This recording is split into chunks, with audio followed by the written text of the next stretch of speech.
పశ్చిమ గోదావరి జిల్లాలో అమరావతి రాజధాని చట్టబద్ధతపై ఆనందోత్సాహాలు వెల్లువెత్తాయి. పాలకొల్లులో మంత్రి నిమ్మల రామానాయుడు ఆదేశాలతో కూటమి పార్టీ ఆధ్వర్యంలో విజయోత్సవ సంబరాలు ఘనంగా నిర్వహించారు.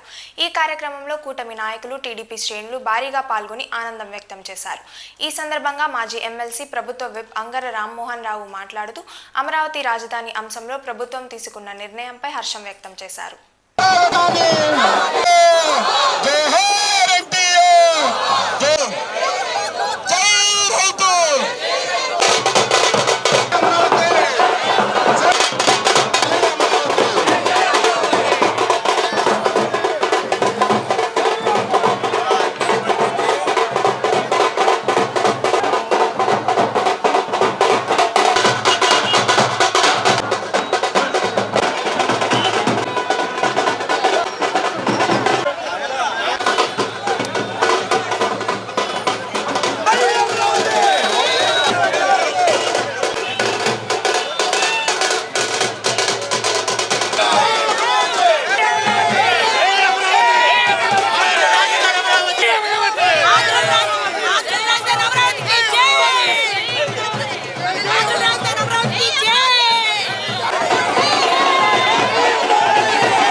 ఇంతమంది ఈ బిల్లుకి అన్ని పార్టీలు మద్దతు తెలిపితే మరి ఇక్కడ ఉన్నటువంటి వైఎస్ఆర్ పార్టీ జగన్ ఒక పిచ్చెక్కిన వాడిలాగా అతను రేపు నుంచి పిచ్చి హాస్పిటల్ పోవడం తప్ప ఆంధ్ర రాష్ట్రంలో ఉండడానికి జగన్కి అర్హత లేదు.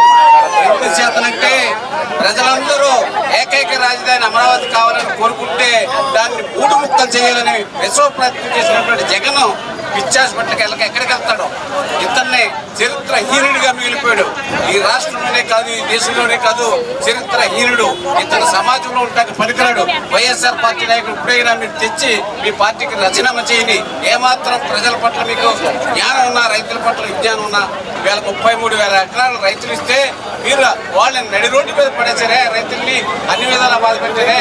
అంచేత మీకు ఈ రాష్ట్రంలో ఒక రాజకీయ పార్టీ నడిపే అర్హత జగన్ గారికి లేదు. ఇప్పటికైనా మీరు సిగ్గుమాలిన పనులు మాని మనసు మార్చుకోండి. ఈ ఏకైక రాజధానికి మద్దతుగా మోడీ గారు వీళ్ళందరూ కూడా నాయకులందరూ వచ్చి ఈ రాష్ట్రాన్ని ఎక్కడికో డెవలప్ చేయాలనుకుంటున్నారు. ఇవాళ మనందరం కూడా గర్వించదగ్గ రాష్ట్రం ఈ రాష్ట్రం. ఒక హైదరాబాద్ నుంచి రాజధానిగా అమరావతి తయారు చేసే ప్రయత్నం జరుగుతుంది. దానికి చంద్రబాబు నాయుడు కంకణ కట్టుకున్నారు.